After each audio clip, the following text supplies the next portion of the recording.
राम राम मंडळी, प्रीतीज वर्ल्ड 85 या यूट्यूब चॅनलमध्ये तुमचे खूप खूप स्वागत आहे। तर चला, आज आपण आपल्या विषयाला हटके अशा एका नवीन ठिकाणाला भेट देणार आहोत। हे ठिकाण आहे चर्चगेट येथील काळा घोडा फेस्टिवल। तर हा फेस्टिवल कुठे भरतो, काय भरतो, त्याबद्दल अजून काही माहिती, त्यानंतर हा फेस्टिवल कधी असतो ते ह्याबाबत सुद्धा मी तुम्हाला माहिती देणार आहे। ह्यामध्ये फी लागते का, एंट्री फी फ्री असते आणि एंट्री करायची तर कशी करायची हे सगळं मी तुम्हाला डिटेलिंग सांगणार आहे। तर चला आपण जाऊया चर्चगेट येथील काळा घोडा फेस्टिवलला। चला तर चला आपण विरारवरून चर्चगेटसाठी लोकल तर पकडलेली आहे। आता थोड्या वेळात पोचू आपण आणि तिथून बस किंवा टॅक्सी करायचं बघू। तर चला आता आपण पोचलेलो आहोत, बघूया बस भेटते की टॅक्सी। तर इथे तुम्हाला सांगायचं आहे की इथून बस आणि टॅक्सी तुम्हाला भेटते। टॅक्सी शेअरिंगमध्ये तुम्हाला 30 रुपयामध्ये चर्चगेट स्टेशन ते काळा घोडा फेस्टिवलपर्यंत घेऊन जाते। आणि जर तुम्हाला टॅक्सी करायची नसेल तर बसचं भाडं आहे 6 रुपये आणि इथे 2-2 मिनिटाला बस असते, तर बसने देखील तुम्ही जाऊ शकता। आणि बसने जर तुम्हाला जायचं नसेल तर तुम्ही इथून चालत देखील जाऊ शकता। फक्त 1.5 किलोमीटर अंतरावर हा फेस्टिवल आहे आणि हा फेस्टिवल फक्त एकाच ठिकाणी नाही तर अजून एक ठिकाणी देखील होता, तर तो मी तुम्हाला पुढे सांगतेच। पण त्याचबरोबर ह्या वर्षीपासून ह्यांनी एक स्कॅनरची व्यवस्था केली होती, ज्याच्यामध्ये आपले डिटेल्स फिल करून मग इथे एंट्री भेटणार होती। तर आम्ही आमचे डिटेल्स फिल केले, त्यानंतर OTP वगैरे आला आणि त्याच्यानंतर आम्हाला आमचं तिकीट भेटलं। ते तिकीट दाखवून आम्ही इथे एंट्री आतमध्ये घेतली। तर मी सुद्धा एक्सप्लोअर करते आणि तुम्ही देखील माझ्यासोबत व्हर्च्युअली एक्सप्लोअर करा। तर हे बेसिकली सगळं टाकाऊपासून टिकाऊ असं बनवलेल्या गोष्टी आहेत आणि काळा घोडा फेस्टिवल म्हटल्यावर इथल्या सगळ्या गोष्टी हा घोडा बेसिसवर आहेत। तर तुम्हाला इथे जेवढ्या गोष्टी दिसतील ना, ह्या सगळ्या टाकापासून टिकाऊ बनलेल्या आहेत। मेन बेस आहे तो घोडा आणि घोड्याच्याच बेसिसवरती इथल्या सगळ्या वस्तू बनवल्या गेलेल्या आहेत। मला इथे येण्यासाठी खूप लेट झाला, पण हा फेस्टिवल जर तुम्हाला यावर्षी बघता नाही आला तर हा दरवर्षी भरतो। तर तुम्ही पुढच्या वर्षी देखील बघू शकता आणि उद्याचा दिवस देखील तुमच्यासाठी आहे, तर तुम्ही उद्यासुद्धा येऊन हा फेस्टिवल एन्जॉय करू शकता।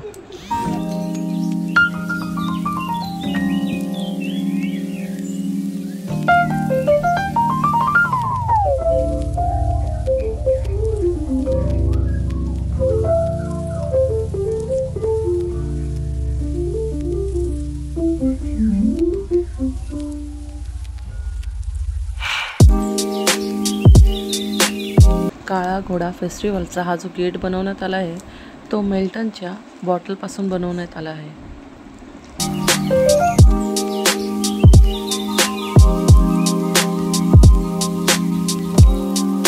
आपला भारत देश खूप मोठा आहे आणि तिथल्या राज्यामधल्या संस्कृती देखील वेगळ्या आहेत। तर इथे प्रत्येक राज्यातील एक संस्कृती असा एक स्टॉल लागलेला आहे, म्हणजे प्रत्येक राज्यात जी जी संस्कृती असते त्याप्रमाणे इथे स्टॉल लागले गेलेले आहेत। तर आता आपण हा जो समोरच्या स्टॉलवर जातो आहे तो एक वाली पेंटिंगचा पण स्टॉल आहे जो महाराष्ट्राचा आहे आणि एक संजी आर्ट उत्तर प्रदेश इथला देखील स्टॉल आहे।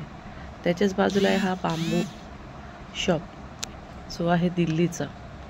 इथे बांबूपासून बनवलेल्या वस्तू तुम्हाला भेटतात। असे विविध स्टॉल इथे लागलेले आहेत। आता हे समोर दिसतंय आपल्याकडे पुठ्ठ्या असतात ना, त्यापासून बनवलेली गोष्ट आहे ही।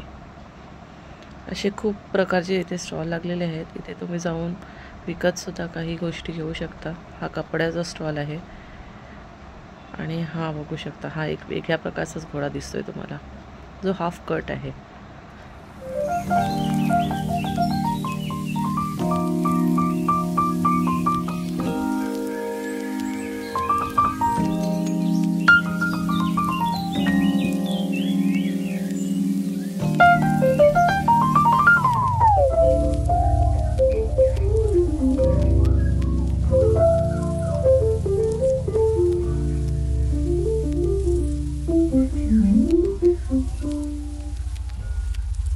सर्व राज्यातील लोकांना एकत्र आणण्याचं काम तर हा काळा घोडा फेस्टिवल तर करतोच, पण त्याचबरोबर प्लॅस्टिक आणि वेस्ट गोष्टींचा वापर करून आपण कशा कलाकृती सादर करू शकतो ह्याचं एक उत्तम नमुना हा समोर तुम्ही बघू शकता। हा कापड आणि उरलेल्या चैनींपासून बनवलेला हा घोडा आहे. बेस्ट ऑफ द बेस्ट ह्याचं उत्तम उदाहरण तुम्ही इथे येऊन पाहू शकता.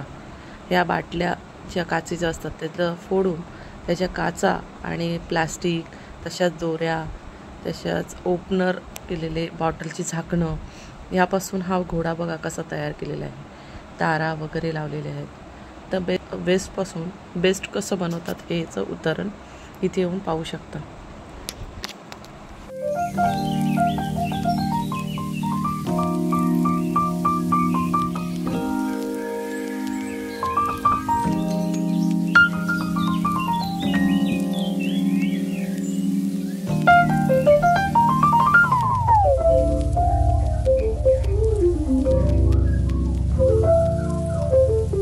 आपण जे समुद्रामध्ये प्लास्टिक वेस्ट टाकतो त्यामुळे समुद्रातील माशांना देखील त्रास होतो. आता हे समोर जे दिसतंय ना तुम्हाला, हे आहे प्लास्टिक जे समुद्रातून काढलेलं आहे आणि त्याच्यापासून बनवलेली ही प्रतिकृती आहे. तुम्ही बघू शकता, ही सुद्धा एका समुद्र घोड्याची प्रतिकृती आहे. पूर्ण प्लास्टिकच्या पिशवीपासून बनवलेली आहे आणि हे ते वेस्ट आहे जे समुद्रातून बाहेर काढलेलं आहे. तर ह्यापुढे कधी तुम्ही समुद्रात किंवा नदीजवळ गेलात तर कधीही प्लास्टिक हे त्या पाण्यात टाकू नका, जेणेकरून पर्यावरणाला नुकसान पोचणार नाही. आणि हा जो मागे दिसतोय तो घोडा हा पूर्ण काचेचा आहे. तो इतका इनविजिबल होत होता की त्याचा फोटोच येत नव्हता. आणि हे वरती तुम्हाला दिसत असेल, झाडावर देखील सुंदर रीतीने एक कार्डबोर्डवरती काम केलेलं आहे बघा. आणि हे स्पेअर पार्ट आहेत.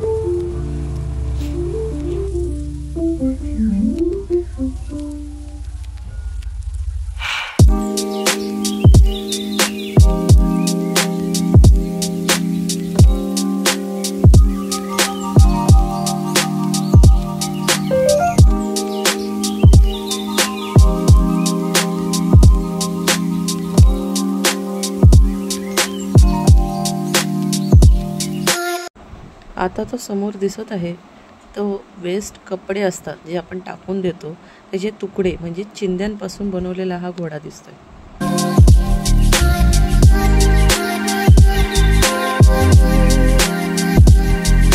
या घोड्याला, हा जो समोर दिसत आहे या घोड्याला जाऊन आम्ही दोनदा मागे येऊन उडवून जाऊन बघितलं, कारण की आम्हाला असं भास होत होता की हे एक नाही तर दोन घोडे आहेत. पण ॲक्च्युअली या घोड्यासमोर फक्त आरसा उभा केला होता, त्याच्यामुळे अशी प्रतिकृती दिसत होती की ते दोन घोडे आहेत, एक नसून.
समोर ते 3 घोडे दिसत आहेत, ते मुंबईची लाईफलाईन असलेले 3 घोडे दर्शवलेले आहेत. त्यातला एक घोडा म्हणजे ट्रेन, दुसरा घोडा म्हणजे बस आणि तिसरा घोडा म्हणजेच टॅक्सी. असं मुंबईची जी ओळख आहे ती दर्शवण्यात आलेली आहे ह्या 3 घोड्यांच्या स्वरूपामध्ये.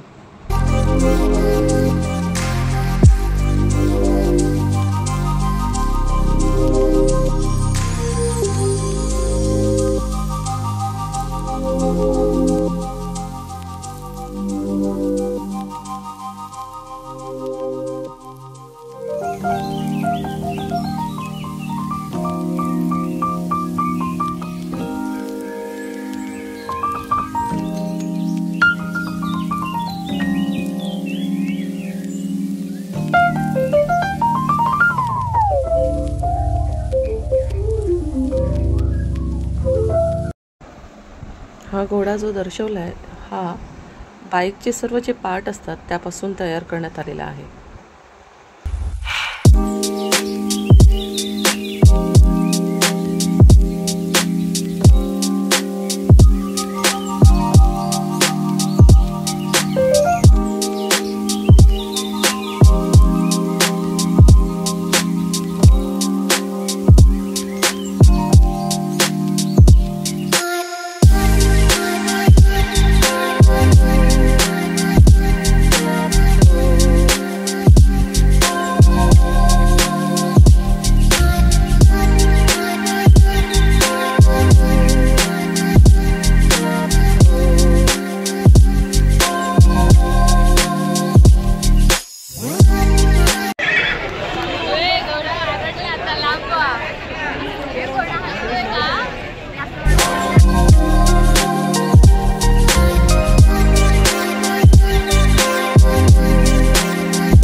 तर हा काळा घोडा फेस्टिवल जो आहे तर हा यावर्षी 2 पार्टमध्ये डिवाईड केला होता. जो पहिला पार्टमध्ये होता तो काळा घोडा फेस्टिवल, हा काळा घोडा येथेच होता. तर दुसरा जो होता तो चर्चगेट स्टेशनपासून अगदी जवळ असलेल्या क्रॉस मैदानमध्ये होता. तर चला आता आपण इथलं तर बघून झालेलं आहे, तर आपण त्या मैदानात जाऊन तिथलं पुढचं जे काळा घोडा फेस्टिवल आहे ते जाऊन एक्सप्लोअर करूया.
चला आता आम्ही तिथून एक्झिट घेऊन काळाघोडा फेस्टिवलचा पार्ट 2 जिथे लागला होता, म्हणजेच तेथील क्रॉस मैदान, या क्रॉस मैदानामध्ये हे काळाघोडा फेस्टिवलचा सेकंड पार्ट लागला होता. तिथे जाऊन आम्ही हा एक्सप्लोअर केला. हा मैदान चर्चगेट स्टेशनच्या अगदी बाजूला आहे.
तर मंडळी, तुम्हाला आजचा हा माझा युनिक व्हिडिओ काळा घोडा फेस्टिवलचा कसा वाटला हे नक्की मला कमेंटद्वारे कळवा. आणि अजूनपर्यंत तुम्ही माझ्या चॅनलवर नवीन असाल तर लाईक, शेअर आणि सबस्क्राईब करायला अजिबात विसरू नका. धन्यवाद. मी पुढे अजून एक असा नवीन व्हिडिओ तुमच्यासाठी घेऊन येणार आहे. तर पाहत राहा माझ्या चॅनल आणि सबस्क्राईब करा.